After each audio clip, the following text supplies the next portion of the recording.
जब तक नियम को अपना सर्वस्व नहीं मानते तब तक प्रेम की प्राप्ति नहीं होती। नियम से आसक्ति हो जाती है। ये तो उपासना है। अगर वासना भी नियम से की जाए तो उसमें आसक्ति हो जाती है।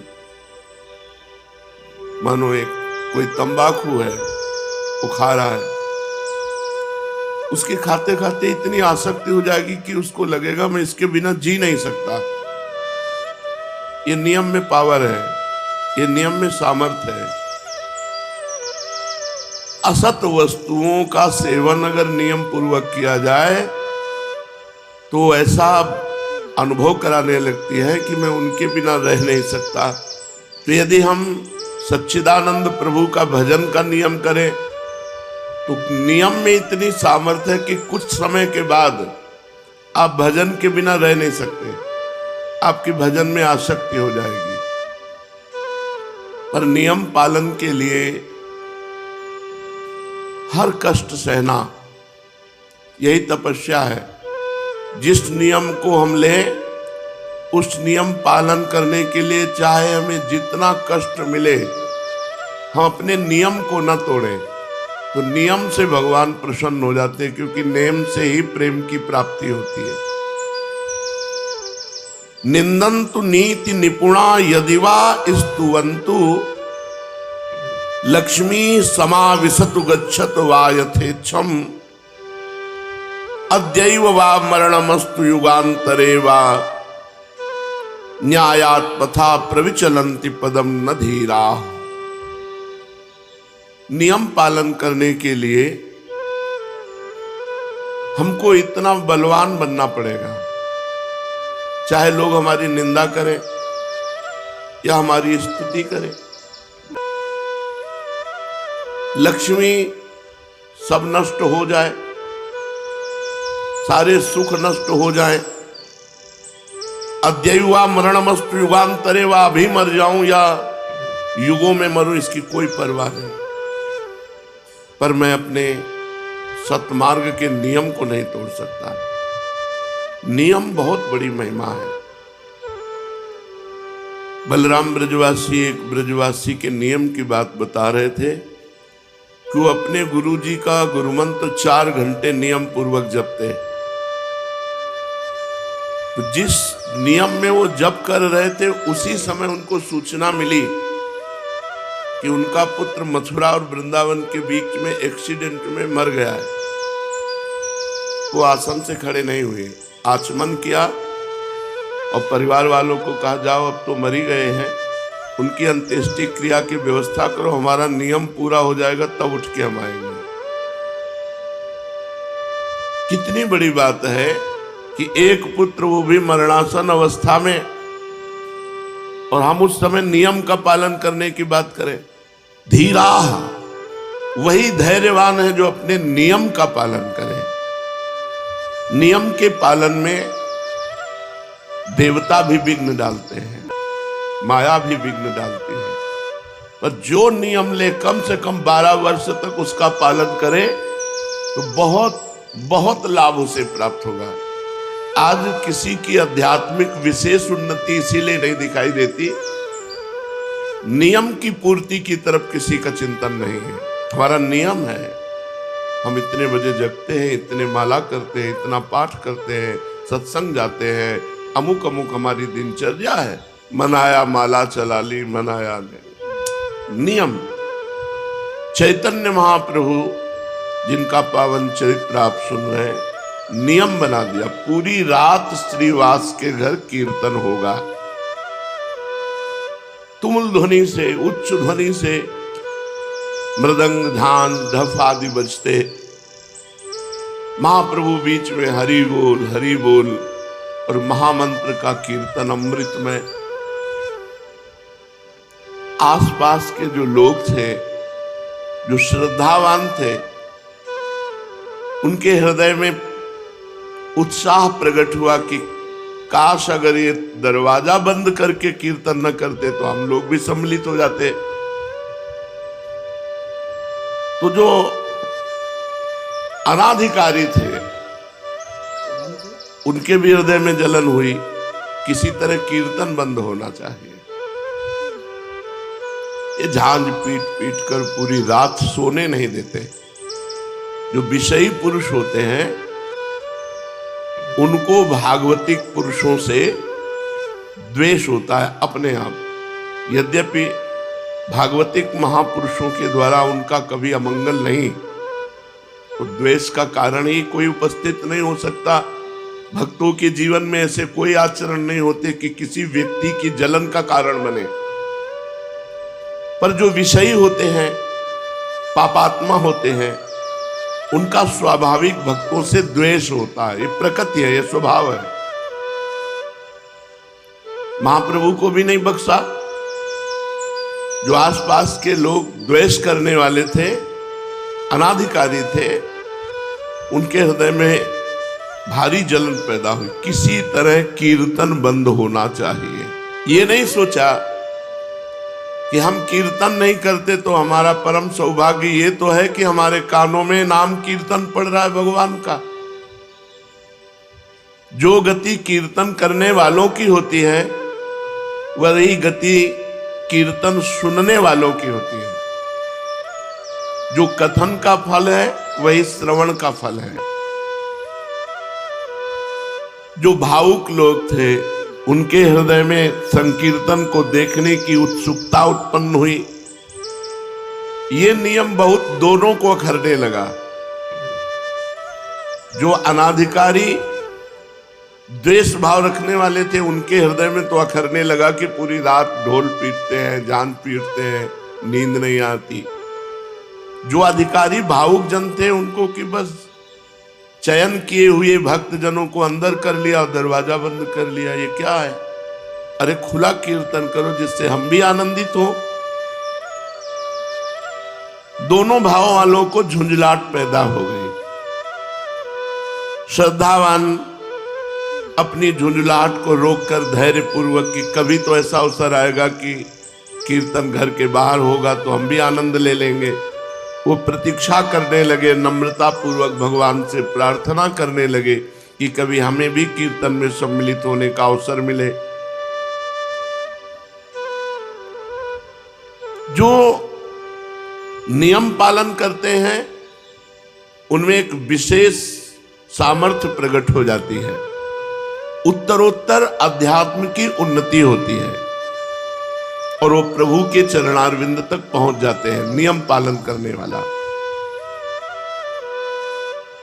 किंतु जो नियम का पालन नहीं कर पाते हैं तो उनको काम क्रोध आदि परास्त कर देते हैं। बहुत पॉइंट की बात है। जो नियम निष्ठ नहीं होते उन्हें काम क्रोध आदि परास्त कर देते हैं। अपनी दिनचर्या की फिर मौज मस्ती, तो इन्हें काम क्रोध आदि इनको परास्त कर देंगे। ये सब मरे हुए हैं। जिनके मन में भागवतिक उत्साह नहीं, भजन का उत्साह नहीं, भगवत चर्चा सुनने की अंदर तृष्णा नहीं, वो मरा हुआ जीवन है। जिन हरि भगति हृदय नहीं आनी, जीवित सौ समान ते प्राणी।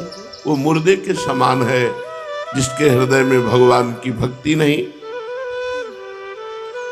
जो संकीर्तन को विघ्न रूप समझ रहे थे, क्या रात भर ऐसा होता है जहां भागवतिक नियम होता है वहां द्वेष पैदा हो जाता है उन लोगों के हृदय में जो विषय होते हैं। द्वेष स्वाभाविक प्रकट हो जाता है, ये प्रकृति है। बहुत से शत्रु भाव रखने लगे महाप्रभु के प्रति। ये कीर्तन बंद होना चाहिए। वैष्णवों को देखते ही रुद्र दृष्टि से जहां शाम हुई, ढोल मंजीर आदि लेकर वैष्णव जन एकत्रित होने लगे श्रीवास के घर में। तो जो विद्वेषी थे उनके हृदय में जलन पैदा हुई कि किसी तरह कीर्तन बंद होना चाहिए। अब ऐसे लोग संकीर्तन का विरुद्ध प्रचार करने लगे और भगवान की इस प्रकृति में सबको सपोर्ट मिलता है। सबको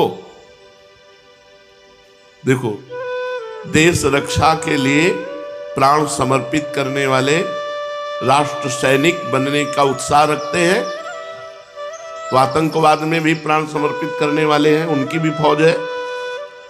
ये प्रकृति ऐसी है कि सबका सपोर्ट कर देती है।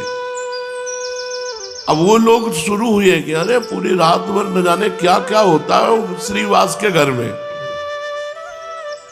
शाम से भक्तजन ही अंदर जाते थे और वहां प्रचार प्रसार होने लगा, क्या क्या होता है।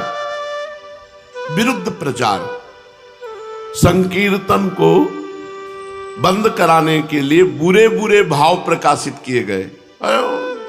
सब कुछ होता है वहां, बुरे बुरे भाव प्रकाशित हुए। नियम, प्राण चाहे चला जाए, तभी कहा अद्यैव वा मरणमस्तु युगांतरे वा, आज मरूं या हजारों वर्ष बाद मरूं, इसकी कोई परवाह नहीं, नियम नहीं टूटने वाला। अब वो बुरे बुरे प्रचार प्रसार करने लगे। जो दुष्ट स्वभाव के लोग होते हैं उनको दुष्टता करने में मजा आता है। दूसरे की बुराई करने वाले को अगला जन्म चमगादड़ का मिलता है, उल्टा टंगा। पर उनको बुराई करने में ऐसा लगता है जैसे राष्ट्रपति पद मिल रहा हो, चार लोग सुनने वाले हो और उनको बुराई करने का अवसर मिले तो इतने खुश होते हैं मानो नृपति बन गए हो। वो दुष्ट स्वभाव के लोग, कीर्तन बंद होना चाहिए। एक पार्टी तैयार हो गई दुष्टों की, बताया ना, सपोर्ट सबका प्रकृति कर देती है। अभी आप कोई विरुद्ध भाव प्रकाशित कीजिए तो आपको सैकड़ों मिल जाएंगे सपोर्ट करने वाले, और सद्भाव प्रकाशित करो तो उसके भी है। प्रकृति सबको सपोर्ट कर देती है। और ये पता नहीं कि भगवान के भक्तों का विरोध करने से उनकी भक्ति में और प्रकाश होता है और रंग आता है। दुष्टों को पता नहीं होता, दुष्टों को लगता है मैं विरोध करूंगा तो इनका अपयश होगा, इनकी हानि होगी। तो कई बार सत्संग में बताया है कि दुष्ट रूपी डंडा के ऊपर भक्त रूपी झंडा फहराता है। अगर मीरा जी के देवर ने प्रतिकूलता न प्रकट की होती तो मीरा जी की महान भक्ति का हम लोग अनुभव न कर पाते। अगर प्रहलाद जी के पिता हिरण्यकश्यप ने विरोध प्रकट न किया होता तो प्रहलाद जी की भक्ति का प्रकाश हम लोग नहीं समझ पाते। संकीर्तन के विरुद्ध प्रचार होने लगा, संकीर्तन बंद होना चाहिए, यहां बुरे बुरे काम होते हैं, ऐसा प्रचार हो गया। कोई जड़मूल नहीं है, प्रचार शुरू। दुष्ट स्वभाव के नरकगामी अधोगति को प्राप्त होने वाले लोगों की पार्टी बन गई। ये अपने आचरण और भावों के द्वारा ही अपना सर्वनाश कर लेते हैं। भक्तों का विरोध करने का मतलब है पहाड़ में अपनी खोपड़ी फोड़ना। पहाड़ का कुछ नहीं बिगड़ता, तुम्हारा ही माथा चकनाचूर हो जाएगा। भक्त भगवान के भरोसे होता है। अरे जमाने जोर लगा ले, कितना जोर लगाएगा, भक्त और भगवान का झंडा कभी न झुकने पाएगा। क्या क्या नहीं किया हिरण्यकश्यप ने प्रहलाद जी पर कुछ उनकी भक्ति पे आंच आई क्या? विरोधियों के विरोध का और मंगल स्वरूप प्रकट हुआ। क्या मंगल स्वरूप? महाप्रभु को जोश आ गया। भक्तों को भयभीत देख करके महाप्रभु के हृदय में विश्वव्यापी संकीर्तन को फैलाने का, ये तो हो सकता था कि कई वर्षों चलता रहता दरवाजा बंद करके कीर्तन, लेकिन कीर्तन के विरोध ने कीर्तन को विश्वव्यापी बना दिया। दुष्ट पुरुषों के विरोध से महापुरुषों का बड़ा कार्य हो जाता है। ये दुष्ट जन जो है, विरोधी जन जो है, अभक्त जन जो है, उनके चरणों में प्रणाम है। ये भक्ति को, नियम निष्ठा को प्रकाशित करने वाले हैं। भक्तों को अगर किसी ने प्रकाशित किया तो भक्ति विरोधी आचरण वाले दुष्टों ने प्रकाशित किया। बलिहारी है उन दुष्टों की जिन्होंने ऐसे महान भक्तों को प्रकाशित कर दिया कि हम जान पाए कि इतनी क्षमता के महापुरुष है। भक्तजन और आनंदित होते हैं जब विरोध होता है। देखते हैं श्री जी क्या करते हैं, देखते हैं प्रभु क्या करते हैं।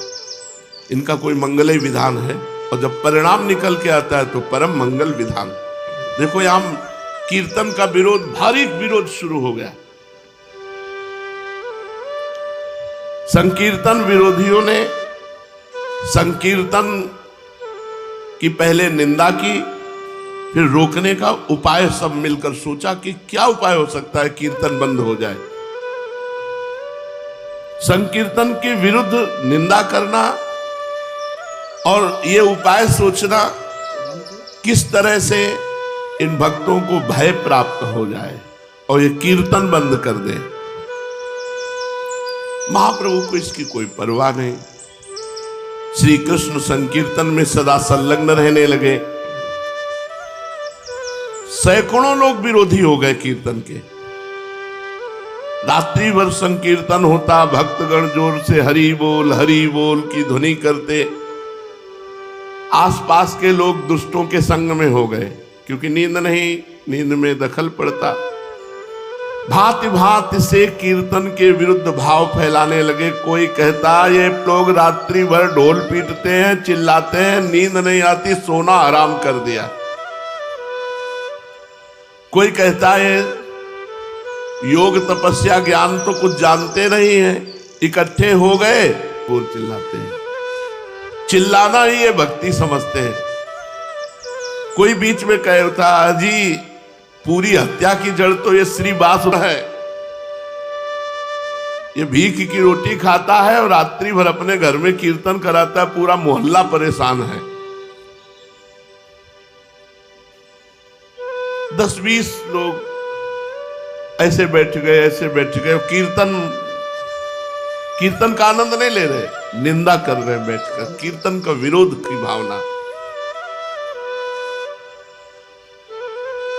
अब ये प्रचार प्रसार आपस में निंदा स्तुति का होते होते काजी के पास पहुंचा। कुछ लोगों ने काजी से रिपोर्ट की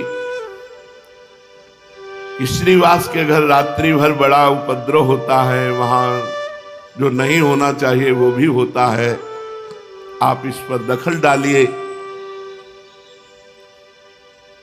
अब दुष्टों को तो बड़ा आनंद हुआ। अब ये प्रचार करने लगे कि राजा की तरफ से कीर्तन करने वालों के लिए फौज भेजी गई है और वो आएंगे, कीर्तन करने वालों को बांध कर ले जाएंगे, सजा देंगे, जेल में डाल देंगे और श्रीवास का घर तो तोड़ फोड़ करके गंगा जी में बहा देंगे। कीर्तन करने वालों की अब खैर नहीं। ऐसे पूरे नवद्वीप में खबर फैल गई जब काजी को सूचना मिली। अब आई है नियम की परीक्षा की घड़ी। अब उनमें जो कुछ हल्के भाव वाले थे उन्होंने कहा भाई कृष्ण कृष्ण जपना तो हम जप लेंगे अब, लेकिन राजा के डंडे कौन खाएगा, जेल में कौन बंद होगा। तो श्रीवास जी के घर आना बंद कर दिया। उनमें जो कच्चे दिल वाले थे,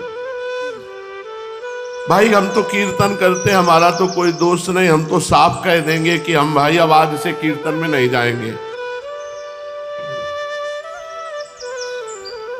और सही बात है, किवाड़ बंद करके कीर्तन करने की जरूरत क्या है। कुछ कमजोर दिल वाले जो थे वो उधर ही सपोर्ट में हो गए भयवश। ऐसा नहीं होना चाहिए।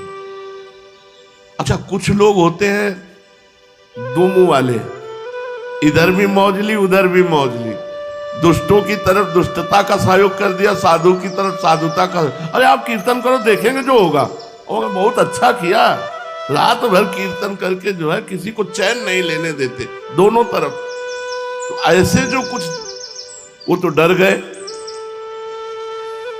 कुछ लोगों ने कहा जब तक फौज ना आवे तब तक कीर्तन चालू रखो, फिर फौज आएगी तो देखा जाएगा। हिम्मती जो भक्तजन थे, कुछ ने कहा कि चलो काजी से जाके कहते हैं कीर्तन में स्त्रियों को भी अंदर ले जाते हैं। मालूम पड़ता है ये लोग शास्त्र विरुद्ध आचरण करने वाले वाम मार्गी। यहां तक ये लोग पता नहीं क्या सोच सकते हैं, कितना सोच सकते हैं विरोधी। और ये एक यही की बात नहीं कि कीर्तन में गदाधर भट्ट जी जब कथा कहते तो भगवान में डूब करके ऐसे कथा कहते कि कथा सुनने वाले वैरागी और प्रेमी हो जाते। संसार से वैराग्य और भगवान से अनुराग। तो एक कल्याण सिंह नाम के कथा सुनने आते थे, बड़े धनी मानी थे। तो कथा में यही तो चर्चाएं होती हैं कि भाई ब्रह्मचर्य से रहो, संयम से रहो। ऐसे उन्होंने अपनी पत्नी से बात करना बंद कर दिया, काम संबंधी चेष्टाएं बंद कर दी। अब पत्नी तो कथा सुनने आती नहीं थी। उसने विचार किया कि ये पंडित कथावाचक ही हमारी जिंदगी में आग लगा दी। अब हमारे पति हमसे बातें नहीं करते। कल्याण सिंह, हम इन पंडित की धुलेंगे जिससे हमारे पति की श्रद्धा पंडित के प्रति खत्म हो जाए। तो कथा सुनना बंद कर देंगे तो फिर हमसे पति पत्नी का प्यार। एक दिन देखा कि एक गर्भवत गली गली मांग रही थी भिक्षा। ऐसे बुलाया और कहा कि ऐसे एक एक दाने मांगती घूम रही, तुझे को असरफियां देंगी, ले। और वहां कथा हो रही है। सभा में जाके कह दे कि पंडित जी जब गर्भ नहीं रहा था तो खूब आते हो, अब गर्भ रह गया है, अब इसका पालन पोषण कौन करेगा। बस इतना तुझे कहना है, जितना पैसा कहेगी उतना देंगे। और वो टुकड़े टुकड़े भीख मांगने वाली, उसके लिए क्या कहने, वो तो निर्लज्ज थी। उसने असरफियां ली और पहुंची कथा में। पंडित जी, तो अब जैसे कथा में पंडित कोई स्त्री पहुंच जाए तो सब, जब ये नहीं था तो खूब आते थे, और जब ये हो गया तो तुम्हारा आना बंद हो गया, इसका पालन पोषण कौन करेगा। वो भी बड़े मौजियल। उन्होंने कहा तू चिंता मत कर, बैठ, इसका भी पालन पोषण होगा। जिसने दिया है वह उसका पालन पोषण भी करेगा। अब तो खुशखुशी होने लगी आपस में। यार हम कहते थे पाखंडी है, कोई कहता नहीं यार बहुत सही महात्मा है ये। कुछ सदविचार कुछ असद विचार। जो निष्ठावान थे उन्होंने कहा अपने झूठ ऐसा क्यों आरोप किया। और गदाधर भट्ट जी एकदम बिल्कुल समान भाव में, मान अपमान में समान स्थिति रखने वाले महापुरुष। उनमें से एक बहुत समर्पित थे, उन्होंने सारे से पीछे बुलाया ऐसे। तो कल्याण सिंह जी महाराज वहां कथा में बैठे हुए थे। उनका सच्ची बता, कभी जानती इनको तू। और उसने जब देखा कि कई लोग आ गए मारी डालेंगे, तो उसने कहा हम बिल्कुल नहीं जानती, हमको तो पैसा मिला है कहने के लिए। बोले चल, सभा में कहे चल कर, हजारों की श्रद्धा नष्ट हो रही, किसने तुझे पैसा दिया। तो कहा कोई कल्याण सिंह है, उनकी पत्नी ने हमको दिया पैसा की सभा में बोल। जब वो सभा में बुलवाया, कल्याण सिंह को समझाया गदाधर भट्ट ने, वो अपनी काम पीड़ा के कारण ऐसा करे, उसका ना त्याग करो ना उसको दंड दो। तो जो भागवतिक उत्साह होते हैं उनमें माया अपना प्रभाव डालती है। कीर्तन विरोधियों ने यहां तक काजी के पास सूचना पहुंचा दी कि कीर्तन में स्त्रियों को भी ले जाया जाता है, पता नहीं क्या क्या होता है। ऐसा ऊपर से सुनाने के लिए तो जोर जोर से हरे कृष्ण कीर्तन करते हैं, भीतर पता नहीं क्या क्या करते हैं। ऐसा काजी के दिमाग में भर दिया। नवद्वीप के काजी के सामने संकीर्तन की शिकायत, काजी ने सबकी बातें सुनी और कहा आप लोग चिंता मत करें, हम कीर्तन तुरंत बंद करा देते हैं। अब तो शिकायत करने वाले दुष्टों की छाती फूल गई, अपने अपने स्थान पर मुस्कुराते हुए लौट कर आए कि अब फौज आएगी, सबको बंदी बनाएगी, कीर्तन आज से बंद, चैन से सोने को मिलेगा। अब तो बाजार में नवद्वीप के संकीर्तन की अफवाह, कोई सही है कोई गलत है, कोई अब देखो इनको कर्मों का भोग भोगना पड़ेगा, अरे न जाने क्या बड़ा प्रपंच है। संसारी लोग कहते हैं ना कि भाई 100% में कुछ परसेंट तो सही होगा ही। ये दुष्ट लोग 100 में 100% ही पूरा का पूरा ऐसा दिखा देंगे जिसमें 1% सही नहीं है। अब महाप्रभु चैतन्य देव प्रभु के अवतार और भगवान नाम कीर्तन की जय हो रही, वहां कहीं कुछ अमंगल हो रहा, लेकिन इन दुष्टों ने ऐसा काजी को भरा कि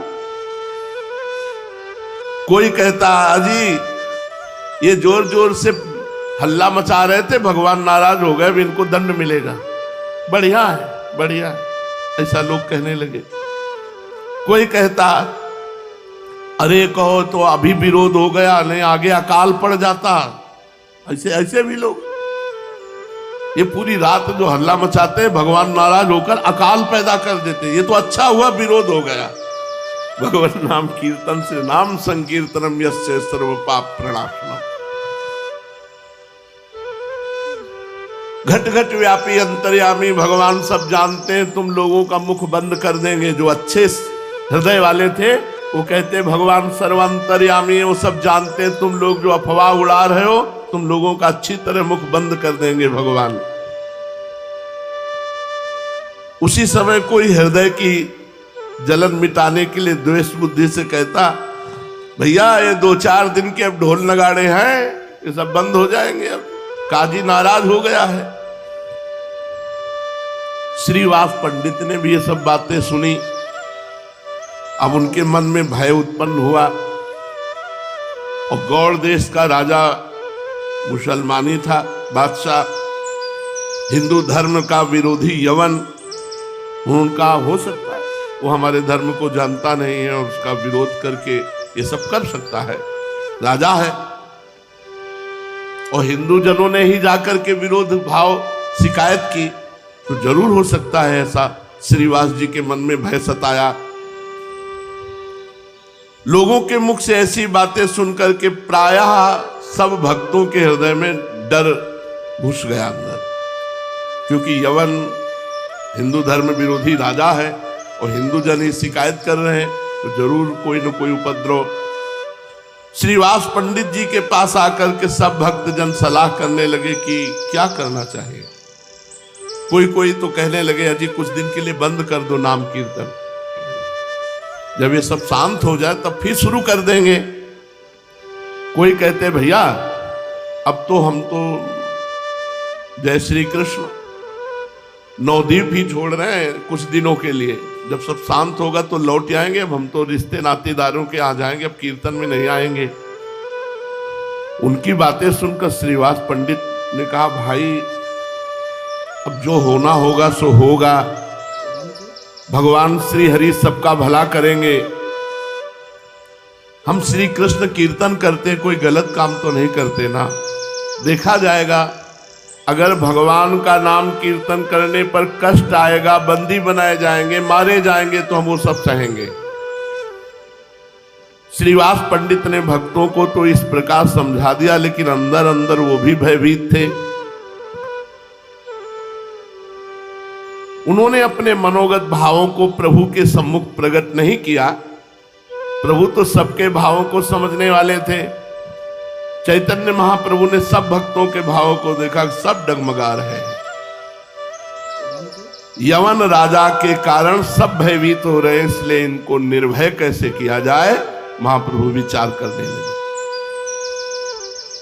एक दिन प्रभु ने अपने संपूर्ण शरीर में सुगंधित चंदन लगाया, घुंघराले काले काले सुंदर बालों में सुगंधित तेल डाला, मूल्यवान स्वच्छ और महीन वस्त्र पहने, साथ में 2-4 भक्तों को लेकर गंगा किनारे की ओर चल पड़े।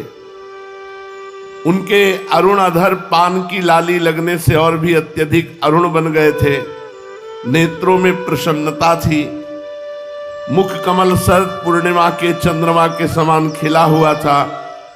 वे मंद मंद मुस्कान के साथ भक्तों के आनंद का वर्धन करते हुए गंगा जी के घाटों पर इधर से उधर टहलने लगे।